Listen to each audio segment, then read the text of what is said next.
જય શ્રી કૃષ્ણ. સ્વાગત છે તમારું મારા આજના નવા વિડીયોમાં. તો આજના વિડીયોમાં હું તમને એકદમ પરફેક્ટ રીતે આ ડ્રેસનું કટિંગ કરતા શીખવાડવાની છું. તો વિડીયોને પૂરેપૂરો જોજો અને વિડીયો પસંદ આવે તો વિડીયોને લાઈક કરી દેજો.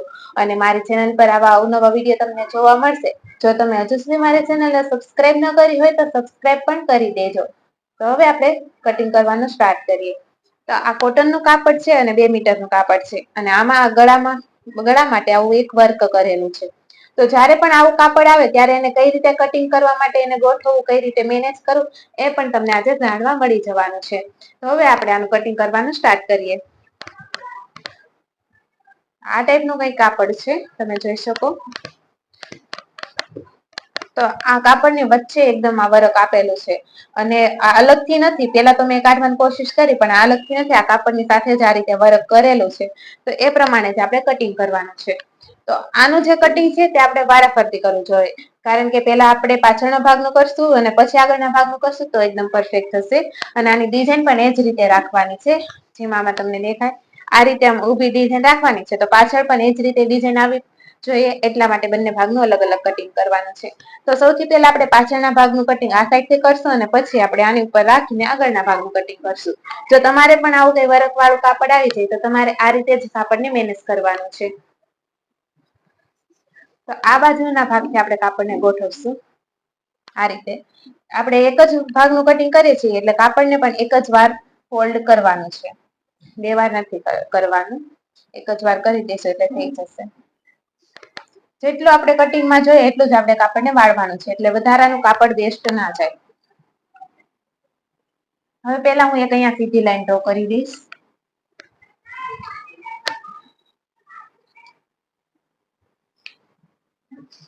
ડિઝાઇન આ રીતે ઊભી આવશે તો અહીંયા જ આપણે ગળું બનાવવાનું રહેશે ને નીચે અહીંયા તાર.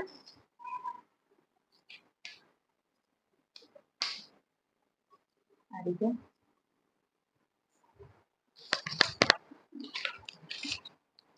હવે આ જે ડ્રેસનું કટિંગ છે તે બોડી માપ પરથી છે. તો જે પણ મેં માપ લીધા છે એ હું તમને સ્ક્રીન ઉપર આપી દઈશ. એમાં પ્રમાણે આ ડ્રેસનું હું કટિંગ કરીશ. અને બોડી માપ કઈ રીતે લેવું તેના પર પણ એક વિડીયો આવવાનો છે, તો એ વિડીયો પણ જોઈ લેજો. તો સૌથી પહેલા આપણે લંબાઈનું માર્કિંગ કરવાનું છે. તો આ જે લાઈન ડ્રો કરી છે ત્યાંથી જ આપણે લંબાઈ માપવાની છે. તો મારે અહીંયા 37 ઇંચની લંબાઈ ટોટલ રાખવાની છે. તો એમાં હું 2 ઇંચ પ્લસ કરી દઈશ સિલાઈ માર્જિન માટે. તો અહીંથી હું આ રીતે લંબાઈનું નિશાન લગાડીશ. તો 37 રાખવાની છે, એમાં 2 ઇંચ પ્લસ કરશું એટલે 39 ઇંચ થઈ જશે. ત્યાં પણ એક સીધી લાઈન ડ્રો કરી દઈશ આ રીતે. હવે અહીંયા આપણે શોલ્ડરનું માર્કિંગ કરવાનું. શોલ્ડર છે આ ડ્રેસના 15 ઇંચ એટલે બોડી માપમાંથી જ્યારે મેં માપ્યા હતા તો 15 ઇંચ હતા. તો સૌથી પહેલા આપણે એના અડધા કરવાના છે. તો 15 ના અડધા થશે 7.5. તો પેલા એક 7.5 ઇંચ ઉપર નિશાન લગાડી દઈશ આ રીતે. તો અહીંયા મેં 7.5 ઇંચનું નિશાન લગાવી દીધું છે. હવે આ જે ગળું છે ને એ નથી બોટનેક કે નથી ડીપ ગળું, આ મીડિયમ ગળું છે એટલે ગળાની લંબાઈ છે 4.5 ઇંચ. તો એના માટે મીડિયમ ગળા માટે હું અહીંયા અડધો ઇંચ જેટલો શોલ્ડરમાંથી ઓછું કરી નાખી એટલે અડધો ઇંચ હું માઇનસ કરી દઈશ. તો આજે આપણે શોલ્ડર હતા ત્યાંથી મેં અડધો ઇંચ ઓછો કરી દીધો છે ફૂલ શોલ્ડરમાંથી. હવે આપણે અહીંયા ક્રોસ આપવાનો છે આ સાઈડ. આ સાઈડ આપણે અડધા ઇંચનો ક્રોસ આપવાનો. અને આ ક્રોસ અડધા ઇંચનો એ બધી સાઈઝમાં ફિક્સ છે. અડધા ઇંચનો ક્રોસ આપવાનો છે આ રીતે. હવે આપણે શોલ્ડર 7.5 હતા એમાંથી અડધા ઇંચ ઓછા કર્યા એટલે 7 ઇંચ આવ્યા છે. હવે આમાંથી અડધો ઇંચ ઓછા આપણે આર્મહોલ લેવાના અને એ પણ અહીંથી લેવાના છે. અડધો ઇંચ જે ક્રોસ આપ્યો છે ને ત્યાંથી આપણે આર્મહોલ લેવાના છે 6.5 ઇંચ. ફરીથી રિપીટ એવું લાગે તો જોઈ લેજો, એકદમ ઈઝી છે. પેલા આપણે શોલ્ડરના અડધા કર્યા છે, તેમાંથી આપણે અડધો ઇંચ ઓછો કર્યો છે મીડિયમ ગળા માટે. ત્યાં આપણે અડધા ઇંચનો ક્રોસ આપ્યો. હવે જેટલા શોલ્ડર તૈયાર આપણી પાસે રહ્યા છે તેમાંથી અડધો ઇંચ ઓછું કરીને આપણે આર્મહોલ માટે નિશાન લગાડ્યું છે. એટલે કે આપણે આર્મહોલની લંબાઈ લીધી છે આ ક્રોસેથી. બરોબર. હવે અહીંયા એક લાઈન ડ્રો કરી દઈશ અને એક ઊભી લાઈન અહીંયાથી આ રીતે. હવે આપણે લેવાના છે અહીંયા છાતીનું માપ. તો આ લાઈનમાં આપણે છાતીનું માપ લેવાનું છે. તો જે છાતીનું માપ છે તે છે 38 ઇંચ. તો હવે આપણે 38 ઇંચના 4 ભાગ કરવાના છે. તો 38 ઇંચના 4 ભાગ થશે 9.5 ઇંચ. તો પેલા હું અહીંથી 9.5 ઇંચ પર લૂઝિંગ રાખીશ, સોરી 9.5 ઇંચ પર નિશાન લગાડીશ અને ત્યાંથી પછી અડધા ઇંચનું લૂઝિંગ. આ જ્યારે પણ બોડી માપ હોય ત્યારે છાતીના ત્રણેય ભાગમાં આપણે લૂઝિંગ આપવાનું હોય છે. તો અહીંયા મેં છાતીનો 9મો ભાગ લીધો અને અડધા ઇંચનું લૂઝિંગ આપ્યું. હવે દેવાનું છે આપણે સિલાઈનું માર્કિંગ. તો અહીંયા હું 1.5 ઇંચ જેટલું સિલાઈનું માર્કિંગ આપી દઈશ. તમે અહીંયા 2 ઇંચ જેટલું પણ સિલાઈ માર્જિન રાખી શકો. ફિટિંગ આપણે અહીંયાથી જ કરવાનું છે સીવતી વખતે, આ લૂઝિંગ માંથી નહીં. અહીંથી જ આપણે 1.5 ઇંચ જેટલું છે એટલું જ ફિટિંગ કરવાનું છે. હવે અહીંયા ગોળાઈ આપી દઈશું આર્મહોલની. તો હું આની મદદથી ગોળાઈ આપી આ રીતે. બરોબર. હવે આપણે લેવાનું છે કોઠાનું અને કાપાનું માપ. તો આ પણ આપણે લઈ જ લેવાનું. અહીંયાથી આપણે કોઠાની લંબાઈ લઈશું એટલે એ છે 14.5 ઇંચ. તો અડધો ઇંચ ઉપર સિલાઈમાં જશે એટલે 15 ઇંચ. આ છે લંબાઈ. જ્યારે આપણે કમરની ગોળાઈ માપવાની હોય તો એ પેલા કોઠાની લંબાઈ આપણે માપી લેવાની અને અહીંયાથી જ આપણે કાપાની લંબાઈનું પણ માર્કિંગ કરી દેવાનું. તો જે કાપાની લંબાઈ છે તે છે 21 ઇંચ. તો એમાં અડધો ઇંચ હું વધારી દઈશ સિલાઈમાં. અહીંયાથી સિલાઈમાં જશે એટલે બંનેમાં અડધો અડધો ઇંચ વધારી દેવાનું. બંને સાઈડ હું આડી લાઈન ડ્રો કરી દઈશ.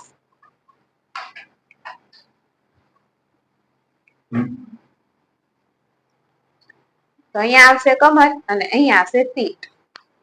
તો અહીંયા કમરના આપણે 4 ભાગ કરવાના છે. તો કમર છે 33 ઇંચ. તો એના 4 ભાગ થશે 8.25 ઇંચ. તો અહીંયા 8.25 ઇંચ પર નિશાન લગાડીશ, અડધા ઇંચનું લૂઝિંગ અને 1.5 ઇંચ સિલાઈ મારજો. અહીંયા પણ આપણે સીટના 4 ભાગ કરવાના છે. તો જે સીટનું માપ છે તે છે 39 ઇંચ. તો 39ના 10મા ભાગ ચોથો ભાગ થશે 9.5 ઇંચ. તો અહીંયા 9.5 ઇંચ ઉપર નિશાન લગાડીશ. અહીંયા પણ અડધા ઇંચનું લૂઝિંગ અને સિલાઈ મારજો 1.5 ઇંચ. હવે આ ત્રણેય માર્કિંગને આપણે મેળવી દઈશું આ રીતે.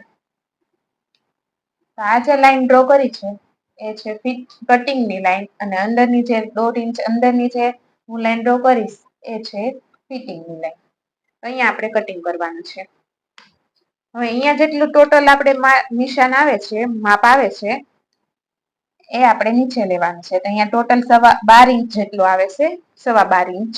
તો નીચે પણ 12.5 ઇંચ કે તેનાથી વધારે આપણે લઈ શકીએ. તો ઉપર અહીંયા જેટલું છે એટલું જ હું નીચે રાખીશ આ રીતે. અહીંયાથી સીધે સીધું મેળવી દઉં. તો બસ એટલું જ આપણે માર્કિંગ કરવાનું છે અને ગળાનું જે છે તે કટિંગ પછી કરવાનું છે. પેલા નોર્મલી આ બધા કટિંગ કરી દઈશું. જ્યારે પણ આપણે બોડી માપથી કુર્તીનું કટિંગ કરીએ તો લૂઝિંગ આપવાનું નહીં ભૂલવાનું. જેટલું પણ આપણે બોડી માપ હોય એના 4 ભાગ કરી ને અડધા ઇંચનું લૂઝિંગ આપવાનું.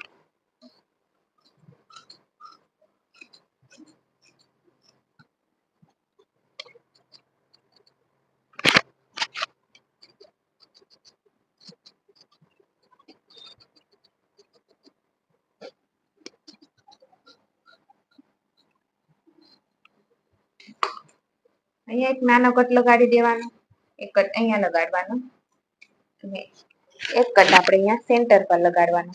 તો અહીંયા અહીંયા ને અહીંયા ત્રણેય સાઈડ કટ લગાડી દેવાના છે. હવે આપણે આગળના ભાગનું કટિંગ કરવાનું છે.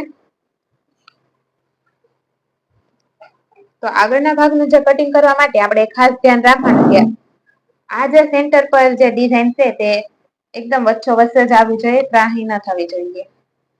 તો પહેલા ત્યાંથી જ આપણે કાપડને ફોલ્ડ કરી લેવાનું આ રીતે.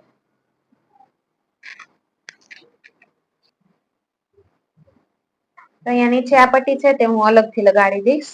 અત્યારે એને કાઢી નાખીશ. હવે બેક સાઈડના પાર્ટને આપણે અહીં આની ઉપર ગોઠવવાનો છે.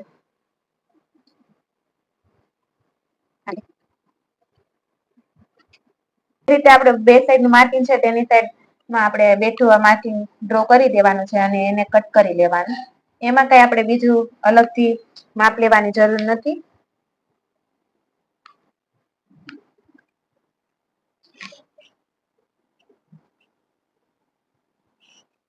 આ રીતે માર્કિંગ કરી દીધું છે. હવે કટ કરી દઈશું.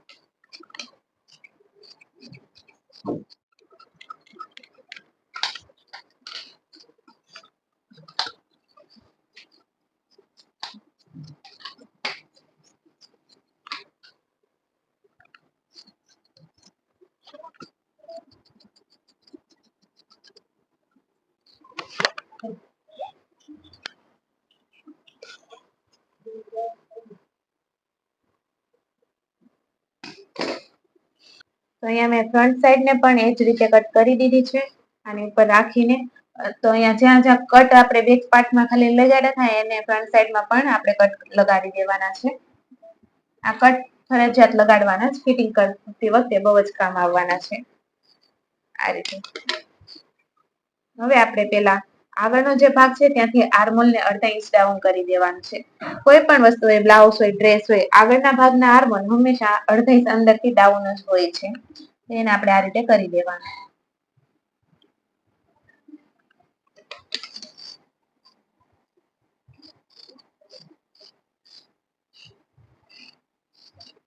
આ રીતે અને ત્યાં આપણે એક નિશાની કરી દેવાની એટલે આપણને ખ્યાલ રહી આગળનો ભાગ છે. તો આનું જે ગળું છે ને એ મારે કેનવાસ પર બનાવવાનું છે. તો જે કેનવાસ નું ગળું હોય તે સીવતી વખતે જ આપણે કટિંગ કરીએ છીએ. તો એટલા માટે મેં અત્યારે એક ભાગનું ગળું કટિંગ કર્યું નથી. હવે આપણે સ્લીવ્સ નું કટિંગ જોવાનું છે. તો સ્લીવ્સ નું કટિંગ કરવા માટે મેં અહીંયા કાપડ આ લઈ લીધું છે. તો આ કાપડમાં જોઈન્ટ લગાડવું પડે એમ હતું, સાંધો મારવો પડે એમ હતો, એટલે મેં સાંધો મારીને અહીંયા મેં કાપડને એ રીતે ગોઠવ્યું છે કે આપણે જે આ ડિઝાઇન છે એ સીધી જ આવે. આ રીતે મેં બે કાપડના ટુકડા લઈ લીધા છે, જોઈન્ટ લગાડી દીધું છે. અને આનું જે આપણે બે બાઈને સાથે કટિંગ કરવાનું છે એટલે મેં અહીંયા 4 ફોલ્ડમાં કાપડને રાખ્યું છે. આમાં એક બાઈ થશે અને આ બીજી બાઈ. તો આ રીતે મેં કાપડને રાખ્યું છે. હવે નીચે પેલા એક સીધી લાઈન ડ્રો કરી દઈશ. આ રીતે હવે આપણે સ્લીવ્સ ની લંબાઈ લેવાની છે. તો લંબાઈ છે 12.5 ઇંચ. તો 12.5 ઇંચમાં હું 1.5 ઇંચ વધારીને માર્કિંગ કરીશ, કારણ કે વાળવામાં પણ આપણે સિલાઈમાં જશે એટલા માટે. તો અહીંયા 14 ઇંચ ઉપર હું નિશાન લગાડી દઈશ અને ત્યાં પણ એક સીધી લાઈન ડ્રો કરી દેવાની. હવે બાયનું કટિંગ કરવા માટે પહેલા તો આપણે પાછળના ભાગના આર્મોલનું માપ લેવાનું હોય છે.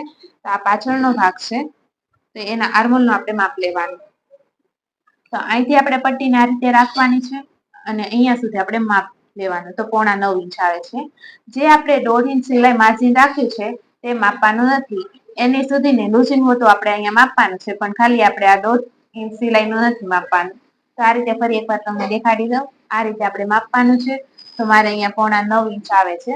જે પણ તમારી સાઈઝ પ્રમાણે આવતા હોય તેનું જ આપણે માર્કિંગ કરવાનું. તો અહીંયા હું 9.5 ઇંચ ઉપર નિશાન લગાડી દઈશ આ રીતે આ સીધી લાઈનમાં. હવે ત્યાંથી હું 3.5 ઇંચ નીચે ડાઉન જઈશ. 3.5 ઇંચ. હવે જ્યાં 3.5 ઇંચ પર મેં નિશાન લગાડી છે ત્યાં એટલી લાઈન ડ્રો કરી દેવાની. હવે જે સીધું આપણે 9.5 ઇંચ આવ્યા હતા એને આપણે આ રીતે આ લાઈનમાં ક્રોસમાં જ્યાં 9.5 ઇંચ આવે ત્યાં આપણે માર્કિંગ કરવાનું. અને સિલાઈનું માર્જિન અહીંયા આપણે લેવાનું છે. જે આપણે અહીંયા 1.5 ઇંચ નથી માપ્યું તે આપણે અહીંયા લેવાનું. હવે અહીંયા આપણે સ્લીવ્સની ગોળાઈ આપી દેવાની.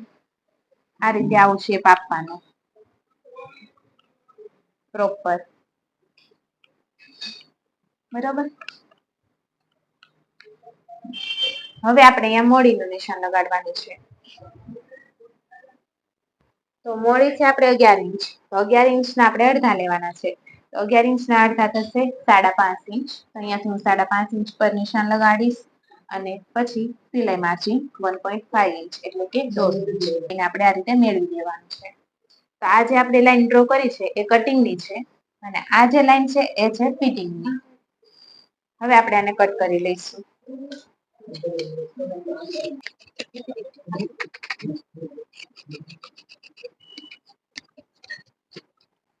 હવે અહીંયા આપણે સેન્ટર પર કટ લગાડી દેવાનું. હવે આપણે જે આ ડ્રેસમાં આપણે આગળના ભાગમાં અંદરથી આર્મોલની ગોળાઈ આપી હતી એમ આપણે સ્લીવ્સમાં પણ આપવાની છે.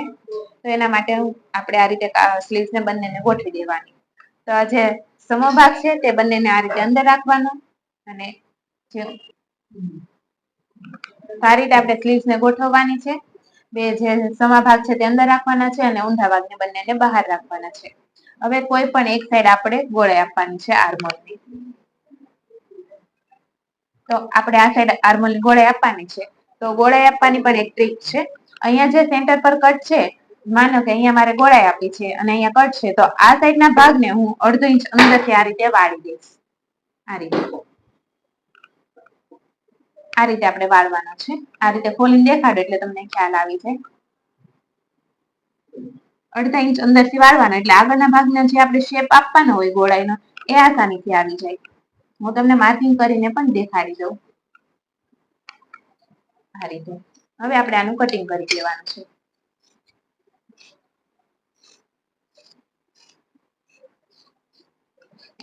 આગળની સાઈડનો આપણે આવો શેપ આપી દેવાનો છે અને ત્યાં આપણે નિશાન લગાડી દેવાનું, એટલે સીવતી વખતે આપણને ખ્યાલ રહે કઈ બાજુ આપણે ગોળાઈ આપેલી છે. બરોબર. આ રીતે આપણે સ્લીવ્સનું પણ કટિંગ તૈયાર થઈ ગયું છે. તો આ રીતે આપણે આખા ડ્રેસનું કટિંગ તૈયાર થઈ ગયું છે. તમને કેવું લાગ્યું કોમેન્ટ કરીને જરૂર જણાવજો. વિડીયો પસંદ આવ્યો હોય તો વિડીયોને લાઈક કરી દેજો અને ચેનલને સબસ્ક્રાઇબ ન કરી હોય તો ચેનલને સબસ્ક્રાઇબ પણ કરી દેજો. તો આમાં જો તમને કોઈ પણ પ્રકારનો ડાઉટ હોય તો તમે મને કોમેન્ટ કરીને પૂછી શકો છો. તેની રિપ્લાય કરવાની હું પૂરી કોશિશ કરીશ. તો હવે મળશું આપણે નવા વિડીયોમાં. જય શ્રી કૃષ્ણ.